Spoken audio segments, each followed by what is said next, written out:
Hello. হ্যাঁ, আসসালামু আলাইকুম। হ্যাঁ নরেন, কেমন আছো তুমি? আমি ভালো আছি স্যার, আপনি ভালো আছেন? হ্যাঁ আমি ভালো আছি। অনেকদিন তোমার কোনো খোঁজ নাই, তুমি ফোনও দাও না। তুমি আছো কেমন? আলহামদুলিল্লাহ মোটামুটি ভালো আছি। এখন আপনি পোস্টিং ভালো কোথায় তোমার? আছেন? আল্লাহ আমি রাখছে। পোস্টিং প্রসিকিউশনে আছি। প্রসিকিউশনে আছো, ভালো আছো তো নাকি? আছি মোটামুটি আলহামদুলিল্লাহ। আমি তো জহিরকে বলেছিলাম যে তোমার সাথে যোগাযোগ করে একদিন তোমাকে একটু ওই বাসায় ডাকার জন্যে। আসো না একদিন, দেখা করি। অনেকদিন দেখি না তোমার, তোমার দেখতে খুব ইচ্ছা হয়। সত্যি আমি তো ভাবছি আপনি আমাকে ভুলে গেছেন। হুম। ঠিক আছে, দেখা করবো খুব তাড়াতাড়ি। আমি কবে আসবো সেটা বলবেন আমাকে। তোমাকে একটা কথা বলি, শোনো, আমি কিন্তু তোমাকে ভীষণভাবে মিস করি, কিন্তু আমি আমি ভয়ে ফোন দিই না, কারণ তোমার হাজবেন্ড কখন থাকে আবার বলবো কে ফোন দিছে। শোনো, আমি তোমার বিশ্বাস করো, আমি তোমার সাথে সেক্স করার জন্য ক্রেজি হয়ে আছি একেবারে। হ্যাঁ শোনো, অনেক ক্রেজি হয়ে আছি তোমার সাথে সেক্স করার জন্য, তোমাকে আদর করার জন্য ক্রেজি হয়ে আছি অনেক। আমি তোমার আদর পাওয়ার জন্য মানে বিলিভ করবো, আমি কয়েকদিন আগে এত বেশি মিস করছি, এত বেশি মানে খুঁজছি তোমাকে। আমি সিরিয়াসলি একবার ভাবছিলাম তোমার অফিসে যাবো, ঠিক আছে, তারপর আবার ভাবি যদি আমাকে ভুলে যাও, আমি যদি অফিসে যাওয়ার পর তুমি দিলে আমার সাথে ভালো হবে। কেন তুমি অফিসে যাও? তুমি অফিসে আসলে তো কোনো ক্ষতি নাই, কারণ এখন তো কোনো অর্ডার লিটার তার নেই।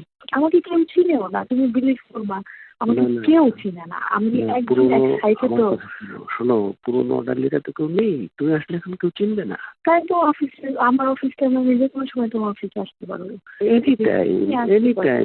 এনি টাইম তুমি তাহলে ফোন করবা যে আমি আসি কিনা, ফোন করে তুমি চলে আসবা। ঠিক আছে। শোনা, তুমি মোটা হয়েছো, এটা আমার আরো বেশি আনন্দ লাগতেছে, কারণ মোটা হলে সেক্স মজা বেশি। আর একটা প্রবলেম হয়েছে কি জানো, আমার মুখে অনেক পিম্পল উঠছে, কারণ আমি রোজা ছিলাম তো, পানি খাওয়া হয় নাই। পিম্পল উঠছে অনেক, ব্রণ হয়েছে কি মুখে? হ্যাঁ, ওই যে রোজা ছিলাম না, আমি সবকটা রোজা ছিলাম, সবকটা না 25টা রোজা ছিলাম, এখন পানি খাই নাই, এটার জন্য এরকম প্রবলেম হচ্ছে। পানি খাওয়া এখন ঠিক হয়ে যাবে ইনশাল্লাহ, কোনো সমস্যা নেই ইনশাল্লাহ। পানি খাওয়া সব ঠিক হয়ে যাবে ইনশাল্লাহ, সব ঠিক হয়ে যাবে ইনশাল্লাহ। তোমার দেখা গেলে ভালো লাগছে। হ্যাঁ মনে রাখছো? শোনা, বললাম তুমি আমাকে সত্যি মনে রাখছো? কি যে বলো তুমি পাগলের মতো, তোমাকে মনে রাখবো না? তোমাকে কেন ভুলবো? তুমি আমাকে যে আনন্দ দিয়েছো, তোমাকে যতটা ভালোবাসা দিয়েছো, তুমি আমাকে যতটা ওন করো, আমি তোমাকে মনে রাখবো না? এটা তুমি কিভাবে বুঝলে এটা? থ্যাংক ইউ মনে রাখার জন্য, সত্যি আমি খুব খুশি লাগতেছে আমার। শোনো, তুমি বলো, শোনো, তুমি তো জামার সাথে সেক্স করো, আমার সাথে করেছো, তো সেক্সের জন্য কি আমি ভালো না? অবশ্যই। তুমি মানে এটা আমি তোমাকে কেমনে বুঝাবো বলো? আর থাকে না একটা মানুষ অনেক বেশি এক্সপিরিয়েন্স, অনেক বিজ্ঞ টাইপের, ঠিক আছে, আর একজন অনেক বাচ্চা টাইপের, এরকম। তুমি কেমনে বুঝাবো বলো?